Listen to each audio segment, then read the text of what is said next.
They were the best of friends.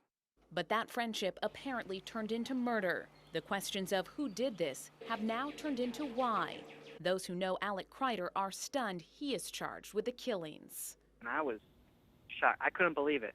Ben Opp was friends with both Kevin Haynes and Kreider. Opp is now vacationing in Arizona and talked with us over the phone, saying he never suspected a thing. The two hadn't been fighting. Everything was normal that last Friday, and that whole week, there was nothing out of the ordinary.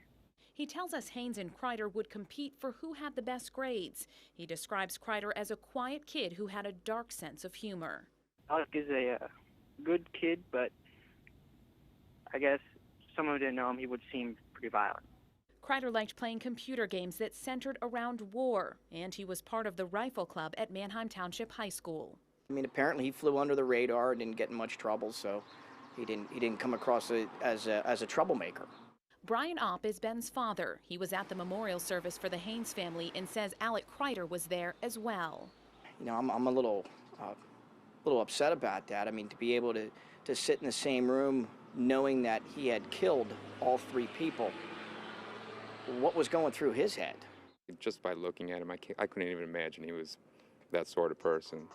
Those who live in Kreider's Cobblestone Lane neighborhood are shocked as well. I never heard a thing out of him. You know, he was always on the bus, being there quiet, you know, just looking out the window, spacing out. While some neighbors are shocked, others tell us they suspected something was wrong. One woman tells us about a week ago, several police officers were at Alec's home and his mother seemed visibly upset. And she started to cry. Her son was locked in his room. He had a gun with him. She knew that he had a gun. And he was talking to his friends on the phone.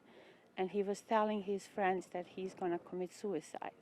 Then a week later, they saw police at his house again, only to learn this time he was charged with the Haynes family murders. Well, I'm sure there's going to be questions going on from now till forever.